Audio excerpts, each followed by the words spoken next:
गरीब भाई की अमीर बहन।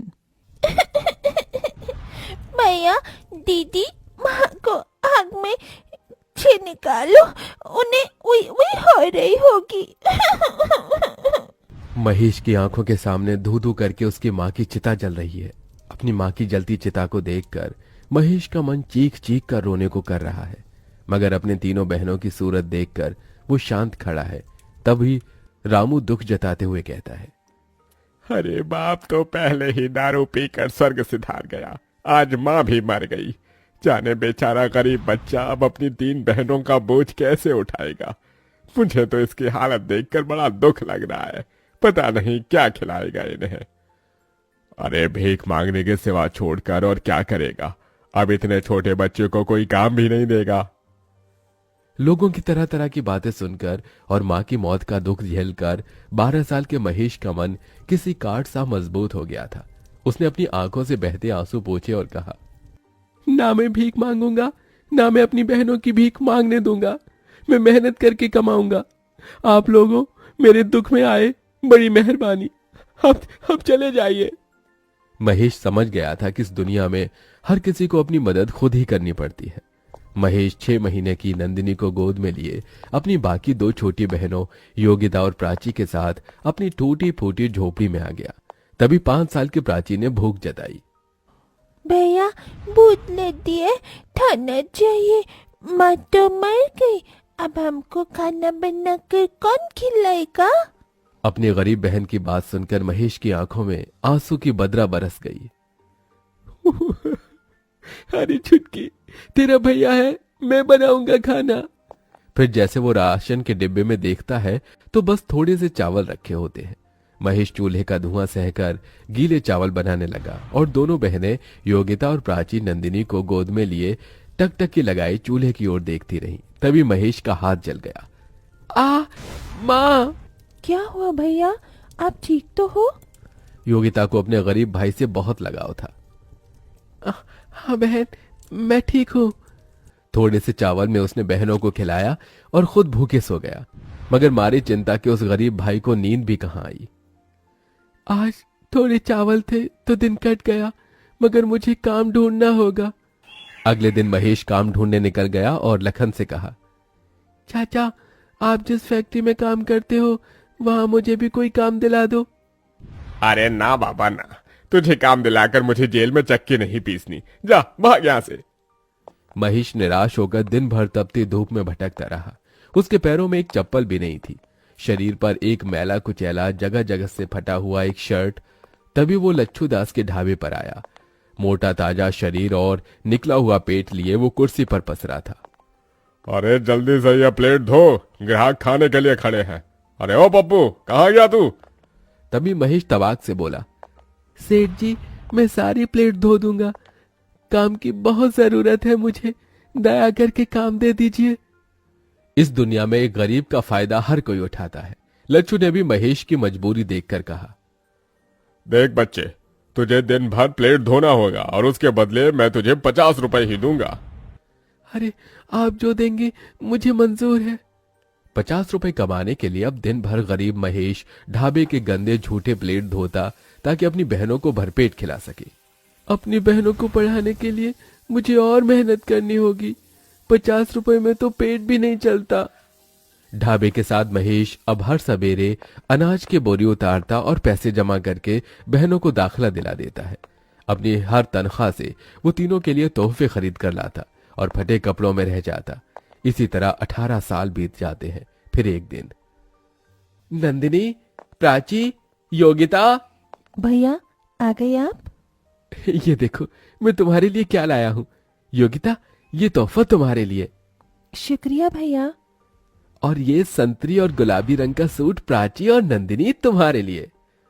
तभी दोनों घमंड से सूट लेने से मना कर देती हैं। भैया हमें नहीं चाहिए ये गरीबों की 2 कौड़ी का सूट। पर प्राची, भैया हमारे लिए कितने प्यार से लाए हैं। योगिता दीदी, अगर तुम्हें इतना ही पसंद है तो तुम रख लो ये घटिया सूट। और भैया, अब आपकी बहनें बच्ची नहीं रही, बड़ी हो गई हैं, हमें कुछ ढंग का ला कर दिया कीजिए। ये ठेली फेरी वाले कपड़े हम नहीं पहनेंगी। यू नो वॉट भैया, हमारी सहेली इतने अमीर घर से आती हैं, एक एक कपड़े लाखों के पहनती हैं, और तो और किसी की डैडी बिजनेसमैन है, किसी की सरकारी नौकरी में, और हमारा भाई आज भी ढाबे पर बर्तन मांजता है। हमें खुद में सोचकर इतनी शर्म आती है। अरे क्या जिंदगी भर औरों की गुलामी करते रहोगे? नंदिनी की इस तरह की बात से उस गरीब भाई के दिल को बहुत ठेस पहुंचती है और बहनों की खुशी की खातिर वो ढाबे का काम छोड़कर अब एक कॉलेज के बाहर समोसे बेचने लगता है। समोसे ले लो, समोसे, खस्ता समोसे। बस भगवान, शुरुआत तो कर दी है, कृपा करना काम जम जाए तो फिर बहनों की शादी भी करनी है। तभी कॉलेज से निकलते ही नंदिनी और प्राची अपने भाई को देखकर तिलमिला जाती हैं और घर आकर महेश को सुनाती हैं। भैया, पूरी दुनिया में आपको हमारा ही कॉलेज मिला था समोसे बेचने को। प्राची दीदी, इन्होंने तो कसम खा रखी है हमारी इज्जत मिट्टी में मिलाने की। ये सुनकर महेश रो पड़ा। प्राची, नंदिनी, अपने गरीब भाई को माफ कर दो, मुझसे भूल हो गई। महेश की तीनों बहनों के स्वभाव में बड़ा अंतर था। योगिता महेश के दुख दर्द को समझती थी, जबकि नंदिनी और प्राची घमंडी बर्ताव रखती थी। कुछ दिन बाद महेश ने योगिता की शादी एक गृहस्थ परिवार में कर दी। देख माँ, आज इस गरीब भाई ने एक बहन का घर बसा दिया। योगिता भी खुश थी। वहीं प्राची और नंदिनी ने कहा, भैया, आपको हमारे लिए रिश्ता देखने की कोई जरूरत नहीं, क्योंकि हमने अपना जीवन साथी चुन लिया है। पर लड़का कौन है, क्या करता है? चिंता मत कीजिए भैया, वो योगिता दीदी के पति की तरह चपरासी नहीं जिसे आपने पसंद किया था। देखिए भैया, सारी जिंदगी तो इस गरीबी के सिवा आपने हमें कुछ दिया नहीं। कम से कम हमारी शादी ढंग से करना, क्योंकि हमारे होने वाले ससुराल वाले बहुत इज्जतदार हैं और आपकी तरह गरीब नहीं। जैसे तैसे कर्ज लेकर महेश दोनों बहनों की शादी बड़ी धूमधाम से कर देता है। दोनों अपने आलीशान ससुराल में खुशहाल तरीके से रहने लगती हैं, मगर महेश बड़े कर्ज में आ जाता है, जिसके चलते वो दिन रात काम करता है। एक दिन दोनों अमर बहनें 5 स्टार होटल में अपनी सहेलियों के साथ आती हैं। OMG गाइस, शादी के बाद तुम दोनों की तो बात ही बदल गई है। यार बड़ी भूख लगी है, जल्दी से ऑर्डर दे दो। वेटर। जी मैडम। फिर जैसे ही दोनों अमीर बहनें गरीब भाई को वेटर के भेष में देखती हैं, तभी नीता कहती है, हे नंदिनी, इस वेटर की शक्ल तो तुम्हारे भाई से मिलती है। नो नीता, हमारा कभी कोई भाई नहीं था। ये सुनकर महेश का दिल ढहक ढहक कर रो देता है। मेरी गरीब हैसियत की वजह से आज मेरी अमीर बहनों ने मुझे भुला दिया। इस दुनिया में दौलत के आगे रिश्ते का कोई मोल नहीं है। कुछ देर बाद, अरे ओ वेटर, चल यहाँ। जी। तभी प्राची अमीरी की ऐंठ से अपने पर्स से पैसे निकालकर महेश के हाथ में थमाती है। ये लो, टिप समझ कर रख लो। दौलत के गुमान में चूर दोनों अपने गरीब भाई की बेइज्जती करके चली जाती हैं। उस दिन से महेश अमीर बनने का ठान लेता है और वक्त ऐसी करवट लेता है कि महेश कुछ ही सालों में बहुत अमीर हो जाता है, और वहीं उसकी दोनों बहनें बुरे हालातों में पहुंच जाती हैं और दोनों आंखों में आंसू लिए हुए मदद मांगती हुई आती हैं। भैया, क्या बात है, मेरी अमीर बहनों को इस गरीब भाई की याद कैसे आ गई? हमारे पतियों का बिजनेस में बहुत बड़ा घाटा हुआ है, घर द्वार सब कुछ बिक गया। आपने जो काम शुरू किया है उसके लिए आपको 2 लोगों की जरूरत है। अगर वो नौकरी आप हमारे पतियों को दे दे तो बहुत मेहरबानी होगी। मेरे साथ काम करने से अगर तुम्हारे पतियों की इज्जत नहीं जाती तो उन्हें भेज देना। अपने गरीब भाई का दया भरा मन देखकर दोनों का घमंड टूट जाता है और उनकी भटक भी खुल जाती है।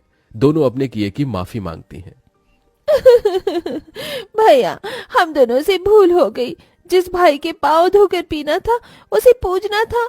हमने अपने उसी माता पिता समान भाई को उसके गरीब हालातों में कोसा, मगर आज आपने हमारे लिए इतना किया। थैंक यू भैया। दोनों के आंसू देखकर आखिर बीती बातों को भूलकर महेश अपनी दोनों बहनों को गले लगा लेता है और धीरे धीरे स्थितियां ठीक हो जाती हैं।